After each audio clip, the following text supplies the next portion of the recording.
मालिकेत आज आपण बघणार आहोत. कृष्णा किचनमध्ये दुष्यंतसाठी चहा बनवत असते, पण हाताला लागलेला असल्यामुळे तिच्या हातातून पातेलं खाली पडतं. आता आढळराव तिथे येतात आणि म्हणतात, "ओ सुनबाई, अहो काय करायलाय? तुमच्या हाताला लागले नवं?" आढळराव माधव काकांना बोलावतात. म्हणतात, "माधवराव, ओ माधवराव, अहो काय तुम्ही काय नुसत्या झोपा काढता का? इथं घरातली कामं कोण करणार?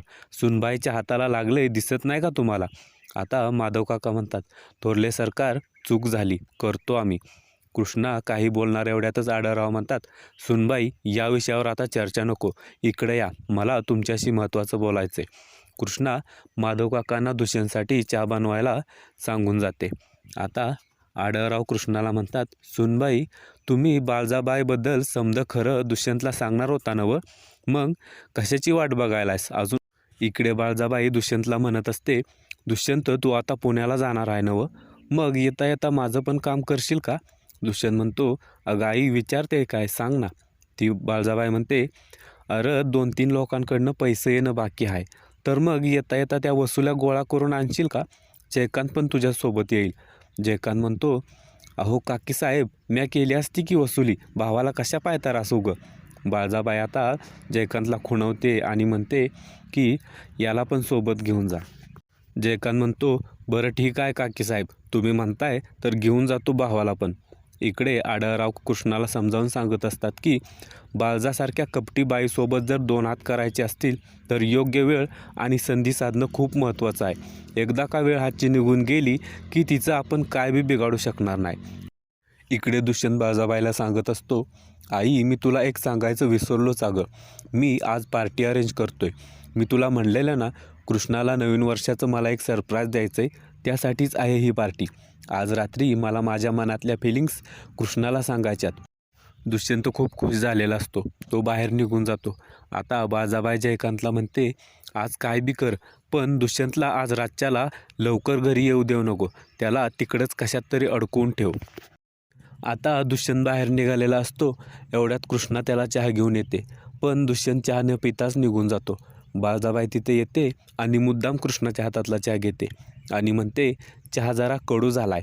कृष्णा म्हणते, "कसं आहे ना, कडू मनाच्या माणसाला पाणी बी कडूच लागते. तुमचा खरा चेहरा एक ना एक दिस उघडा पडणार." बाळजाबाई म्हणते, "अगं पण तो दिस उजळायच्यात तूच या घरातनं मावळशील, तेव्हा जरा जपून."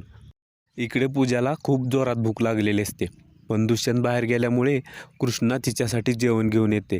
आता पूजा नेहमीप्रमाणे नाटकं करत कृष्णाला म्हणते, "मी तुझ्या हातून जेवणार नाही.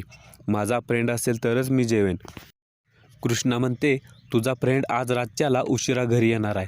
तुला जेवायचं नसेल तर मी ताट घेऊन जातो." आता पूजाला भूक लागलेली असल्यामुळे ती म्हणते, तू हे ताट इथंच ठेव. मी माझा मूड जेव्हा होईल तेव्हा खाईन." कृष्णा म्हणते, "अंगाशी जिरली का? शहाण्यासारखी वागली ना?" कृष्णा तिथं ताट ठेवून तिच्या रूममध्ये निघून जाते. कृष्णा विचार करत असते, दुष्यंत सरकार सकाळी चहा न पिताच निघून गेले. नाही म्हणजे स्वतःच म्हणलं चहा बनव आणि चहा न पिताच निघून गेलं. असं काय महत्त्वाचं काम सांगितलं बाळजाबाईनं? एवढ्यातच कृष्णाला दुष्यंतचा फोन येतो. कृष्णा दुष्यंतला म्हणते, "दुष्यंत सरकार, म्या तुमचाच विचार करत होतो आणि तुमचा फोन आला. मला सांगा, कुठं आहे तुम्ही? आणि सकाळपासून काय खाल्लं पिल्लं का नाही? चहा बी न घेता गेला तुम्ही. हे बघा दुष्यंत सरकार, बाहेर पडताना चहा असू द्या किंवा भाकरीचा तुकडा, असं डावलून जायचं नसतं." दुष्यंत हसतो आणि म्हणतो, "अगं काय होतं त्याने?" कृष्णा आता दुष्यंतला म्हणते, "दुष्यंत सरकार, मला तुम्हासनी काहीतरी महत्त्वाचं सांगायचं आहे." आता हे ऐकल्यावर मात्र जयकांतला थोडी भीती वाटते. इकडं दलपतराव बाळजाबाईला म्हणत असतो, "अहो, एवढं मोठं पाऊल उचलायची गरज आहे का? मला भीती वाटते." बाळजाबाईने कृष्णाला मारण्याचं प्लॅनिंग केलेलं असतं. ती म्हणते, "दलपत भाऊजी, अहो, हात दगडाखाली जाण्यापरीस ज्यानं दगड उचललाय त्याच्याच हाताचा निकाल लागला पाहिजे का न गं?" इकडे कृष्णासुद्धा दुष्यंतला बाळजाबाईबद्दल सत्य सांगण्याचा प्रयत्न करत असते, पण जयकांत तिला मध्येच अडवतो.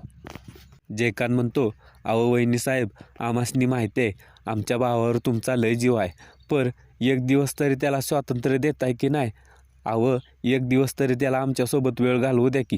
गाडी चालवताना असं प्रेमानं बोलणं सेफ नाही हो, म्हणून म्हणलं, बाकी काय नाही."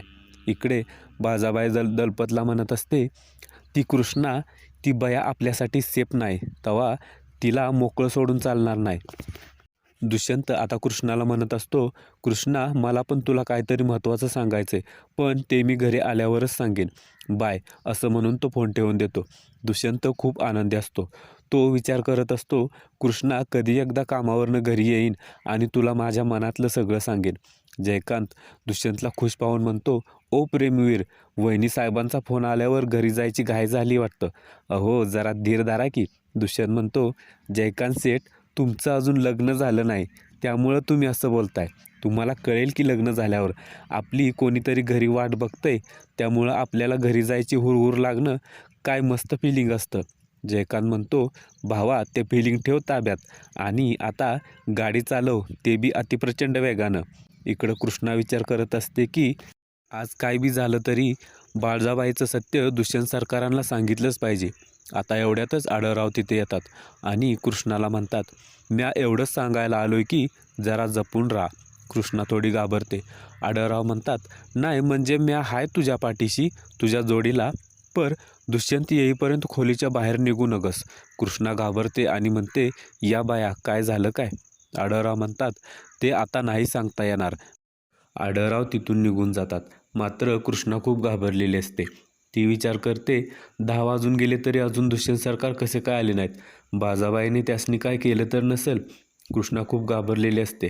तिला आता दुष्यंतचा फोन येतो. दुष्यंत म्हणत असतो, कृष्णा हेल्प, कृष्णा प्लीज वाचव मला. आता कृष्णा लगेच बाहेर धावत येते आणि बघते तर दुष्यंत खाली पडलेला असतो. कृष्णा म्हणते, दुष्यंत सरकार काय झालं तुम्हासनी? दुष्यंत आता हळूच उठतो आणि जोरात बाऊ असं करतो. कृष्णा घाबरते. दुष्यंत हसत हसत उठतो, एक चुटकी वाजवतो आणि सगळे लॅश लागतात. सगळेजण तिथे जमलेले असतात. सगळे पार्टी पार्टी असं म्हणत असतात. दुष्यंतने कृष्णासाठी पार्टी अरेंज केलेली असते, तिला सरप्राईज द्यायचं म्हणून. आता कृष्णा खूप रडत असते. दुष्यंत म्हणतो, ए कृष्णा, अगं तू रडतेस, तू घाबरलीस का? सॉरी सॉरी, अगं मी गंमत करत होतो. कृष्णा म्हणते, गंमत? केवढं घाबरलो होतो म्या. आढळरावांना हे सगळं बघून खूप आनंद झालेला असतो. त्यांच्यामुळेच तर कृष्णा आणि दुष्यंत परत जवळ आलेले असतात. बाळजाबाई म्हणते, दुष्यंत अशी थट्टा करायची असती होय? अरे माझा निम्मा जीव वर गेलता. दुष्यंत म्हणतो, अगं आई, तुला सांगितलं होतं ना मी की सरप्राईज देणार म्हणून.